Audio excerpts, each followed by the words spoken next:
Cheese kitchen click பண்ணதுக்கு ரொம்ப ரொம்ப நன்றி. இன்றைக்கி வந்து வாழைப்பழத்தில் ஒரு சூப்பரான ஸ்வீட் தான் பார்க்க போகிறோம். உங்கள் வீட்டில் நல்ல பழுத்த வாழைப்பழம் இருக்கா? கண்டிப்பாக இந்த ஸ்வீட்டை ட்ரை பண்ணி பாருங்கள். செம்ம டேஸ்ட்டாக இருக்கும். அப்படியே நாக்கில் வந்து அப்படியே புளுக்குன்னு உள்ளே போயிடும். அந்தளவுக்கு சூப்பராக இருக்கும். சாஃப்டாக சூப்பரான ஒரு ஸ்வீட் இது. ரொம்ப ஃப்ளேவர்ஃபுல்லாக சூப்பராக பயங்கர டேஸ்ட்டாக இருக்கும் அந்த ஸ்வீட்டு.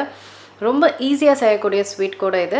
இதை எப்படி செய்கிறதுன்னு பார்க்குறதுக்கு முன்னாடி மறக்காமல் சீஸ் கிச்சனுக்கு சப்ஸ்கிரைப் பண்ணுங்கள். அதுக்கப்புறம் என்னோடய ஸ்வீட் சப்ஸ்கிரைபர்ஸ் லைக் பண்ணுங்கள். உங்கள் நண்பர்களுக்கும் இந்த ஸ்வீட்டை ஷேர் பண்ணுங்கள். இப்போ வாங்க வீடியோக்குள்ளே போகலாம். இந்த மாதிரி நல்ல பழுத்த வாழைப்பழமாக எடுத்துக்கோங்க.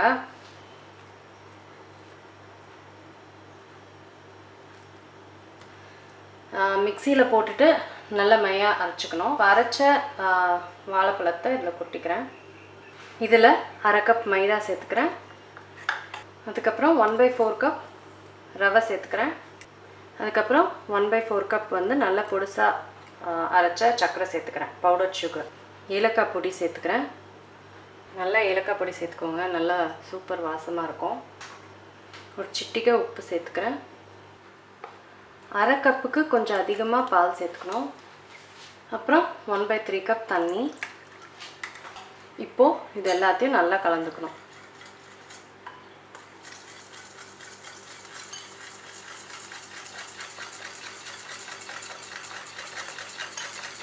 ½ டீஸ்பூனுக்கு கொஞ்சம் கம்மி வந்து பேக்கிங் பவுடர்.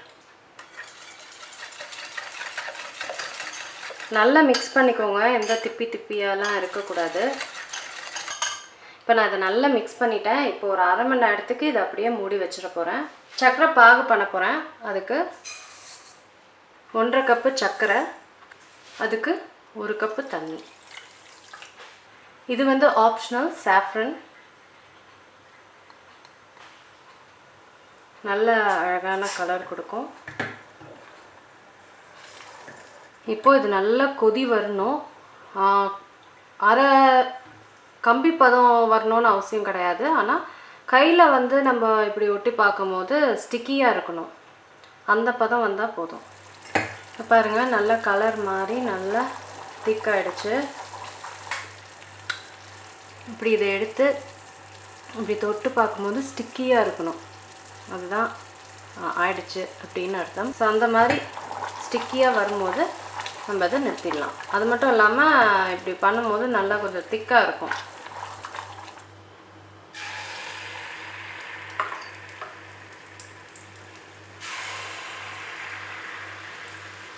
நல்ல ப்ரௌன் ஆகிற வரைக்கும் ஃப்ரை பண்ணிக்கணும் 2 சைடும்.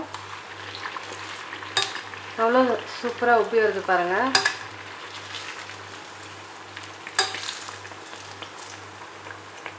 இப்போ வறுத்ததை வந்து இந்த சுகர் சிரப்பில் போட்டுக்கலாம்.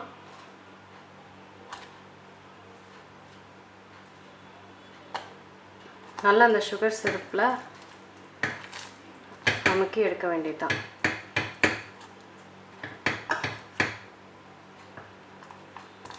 நல்லா இப்படி அமுக்கி ப்ரெஸ் பண்ணி ஊற வைக்கணும். ஒரு 5 மினிட்ஸ் இது ஊறினாவே போதும். 5 நிமிஷம் ஆயிடுச்சு. இப்போ எடுத்துகிட போகிறேன். இந்த மாதிரி 2 ஸ்பூன் நடுவில் எக்ஸ்ட்ரா சிரப்பை வந்து நம்ம அப்படியே எடுத்துடலாம்.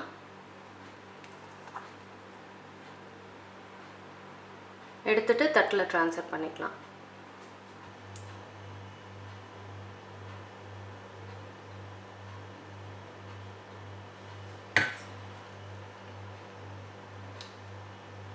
இந்த அளவுக்கு நல்லா பிழிஞ்சுக்கணும்.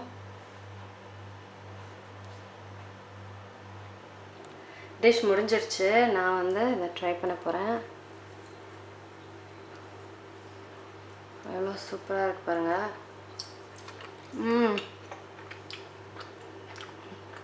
அப்படியே ஜூஸியாக இருக்குது. அவ்வளோதாங்க, இந்த டேஸ்டான ஸ்வீட் முடிஞ்சிருச்சு. வாழைப்பழத்தில் செம்ம டேஸ்ட்டாக இருக்கும். கண்டிப்பாக ட்ரை பண்ணி பாருங்கள். ரொம்ப ஈஸியாக கூட இதை செஞ்சிடலாம். நான் உங்களை சீக்கிரமாக அடுத்த வீட்டில் சந்திக்கிறேன். வணக்கம். இருங்க எங்கே போகிறீங்க?